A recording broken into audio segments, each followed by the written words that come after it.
God increases His blessings on those who are grateful. Every person is in need of God at every instant of life. From the air one breathes to the food he eats, from the ability to use one's hands to the faculty of speech, from being sheltered to being in a joyful spirit, one lives completely in need of what God creates and grants him.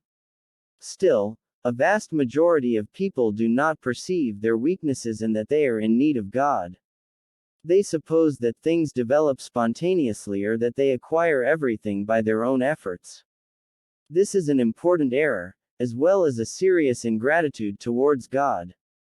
Ironically, people who render their thanks to a person for even an insignificant gift, spend all their lives ignoring the countless blessings that God gives them all through their lives. However, so great are the blessings granted to a person that one could never count them.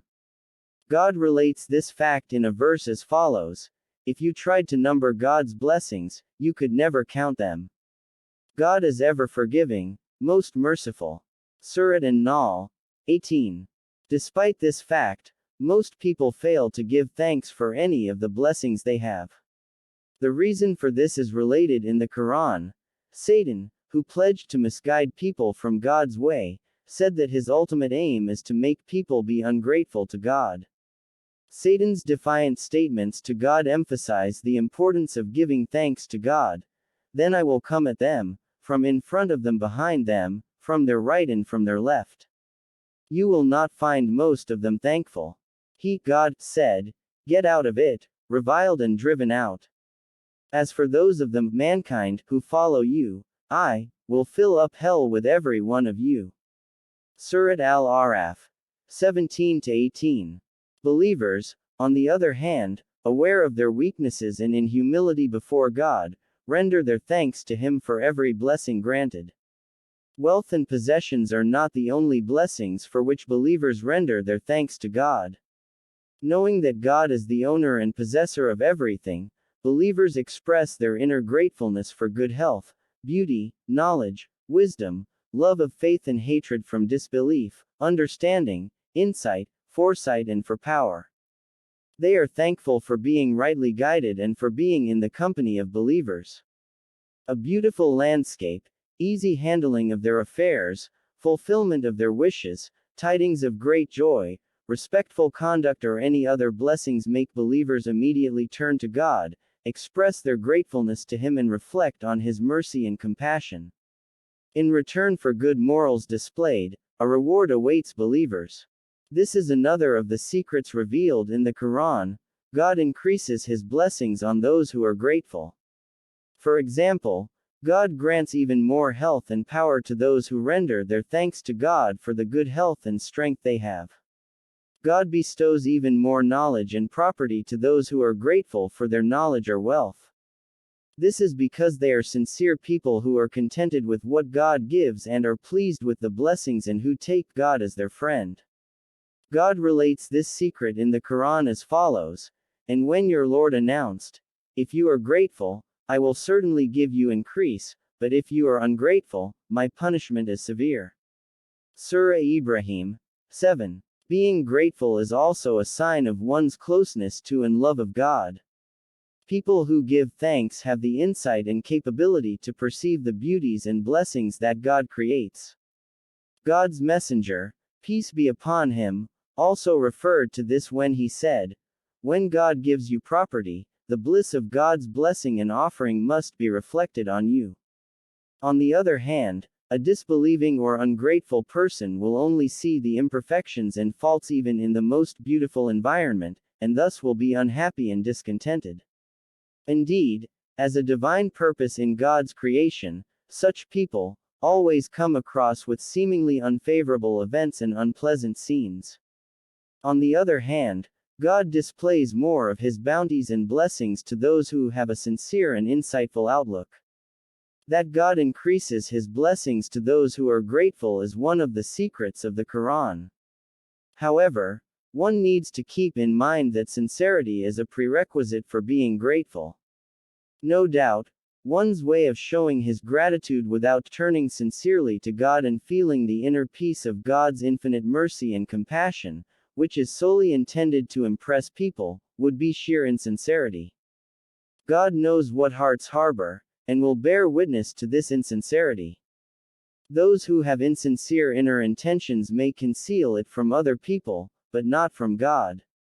Such people may render their thanks with affected manners when there is no affliction, but at times of hardship, it is possible that they may readily lapse into ungratefulness. It should be also noted that true believers remain grateful to God even under harshest conditions. Someone looking from outside may see the diminishing of some blessings believers enjoy. However, believers, who are able to perceive the good aspect of every event and situation, see goodness in this too. For example, God states that He will test people with fear, hunger, and loss of wealth or life. In such a situation, believers rejoice and feel grateful, hoping that God will reward them with the gifts of paradise in return for the steadfastness they displayed in this test. They know that God does not impose on anyone more than he can bear. The steadfastness and submission of such awareness lead them to patience and gratitude. Therefore, it is an obvious attribute of believers to show unwavering dedication and submission, and God promises to expand His blessings on His grateful servants both in the life of this world and in the hereafter. Secrets of submission to one's fate and putting one's trust in God. Putting one's trust in God is an attribute peculiar to believers who have profound faith, who can appreciate God's power, and who are close to Him. There are important secrets and blessings to placing one's trust in God. Putting one's trust in God implies a definite submissiveness to and reliance on God and the fate He creates. God has created all beings, animals, plants, as well as non-living objects, each with its own purpose or fate. The sun, moon, seas, lakes, trees, flowers, a tiny ant, a single leaf falling, a single particle of dust in your desk, a rock that you trip over, the shirt that you bought 10 years ago, the peach in your refrigerator, your mother, your primary school friends, yourself, briefly everything has its fate which was predetermined millions of years ago in God's sight. The fate of every being is kept in a book, which is called the mother of the book, in the Qur'an. The moment of death, the moment a particular leaf falls, the moment when the peach in your fridge starts decaying, and all the stages of rock until you tripped over it, briefly, every event, insignificant or important, is kept in this book.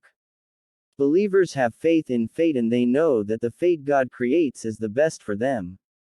That is why, at every moment of their lives, they put their trust in God. In other words, they know that God creates all events in compliance with a divine purpose and there is goodness in whatever God creates. For example, catching a fatal disease, confronting a bitter and merciless enemy, being subjected to false accusations despite being innocent, or encountering the most terrifying events one can imagine do not shake the faith of believers nor arouse any fear in their hearts. They welcome what God has created for them. Believers derive great pleasure from encountering situations which normally terrify or bring despair to a disbeliever. That is because even the most dreadful scenario was previously planned by God to test them. Those who respond to these situations with steadfastness and put their trust in God and to the fate He creates, will earn the love and good pleasure of God. They earn paradise for all eternity. Therefore, believers enjoy the comfort and joy of putting their trust in their Lord throughout their lives. This is a blessing and secret that God discloses to believers. God states in the Quran that He loves those who put their trust in Him. Surah Al-Imran 159. God's Messenger, peace be upon him, also remarked this when he said, "A servant of God can have no real faith unless he believes in fate with its good and evil sides and knows that he cannot prevent anything that befalls him, good or evil, and he cannot catch anything that escapes from him, good or evil." Another point mentioned in the Quran about putting trust in God is taking measures. The Quran informs us about numerous measures believers can take in various situations. In many other verses, God also reveals the secret that those measures which are accepted as a form of worship by God cannot change the fate.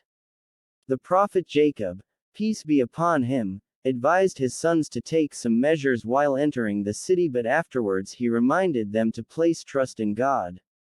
The relevant verse is as follows. He said, "My sons, you must not enter through a single gate. Go in through different gates. But I cannot save you from God at all, for judgment comes from no one but God. In him I put my trust, and let all those who put their trust, put it in him alone." Surah Yusuf 67. As seen in the words of the prophet Jacob, believers definitely take precautions, but they know that they cannot change what fate God has willed for them. For example, a person should follow traffic rules and not drive carelessly. This is an important measure and a form of worship performed for one's life and that of others. Yet, if God wills that person to die in a car accident, no measure can be taken to prevent his death. Sometimes a precautionary action or an act may seem to have enabled that person to escape death. Or one may take a crucial decision, which changes the entire course of his life, or one may recover from a fatal disease by showing strength and endurance. Yet, all these occur because God decrees so. Some people misinterpret such events as overcoming one's fate, or changing one's fate. But no one, not even the seemingly strong and most resolute person in the world, can change what God has decreed. No man has such a power. On the contrary, every being is weak before God's decree. The fact that some people do not accept the fact does not alter the truth. In fact, denying their fate is also decreed. For that reason, those who escape death or a disease, or whose course of life completely changes, experience these events because they were decreed. God relates this in the Qur'an as follows: "Nothing occurs, in the earth or in you, but is inscribed in the book of decrees before we make it happen. That is easy for God. In order that you will not be grieved about the things that pass you by or exult about the things that come to you. God does not love any vain or boastful man." Surat al-Hadid 22-23. As stated in the above verse, any event that occurs is predetermined and kept in a book in God's sight. Therefore, God tells man not to grieve about what may have escaped him. For example, a person who loses all his property in a fire or in a commercial venture experiences this loss because it was decreed. It is not possible for him to prevent or avoid these happenings. Thus, it would be senseless to have a sense of grievance at such a loss. God puts his people to test by many events that were decreed for them. Those who put their trust in God when they encounter such events earn the good pleasure and love of God. Those who fail to put their trust in God, on the other hand, will never be free of troubles, restlessness and unhappiness all through their lives in this world, and are punished eternally in the hereafter.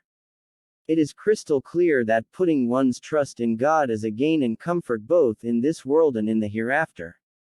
By revealing these secrets to believers, God has relieved them of difficulties and has rendered their test in the life of this world easy.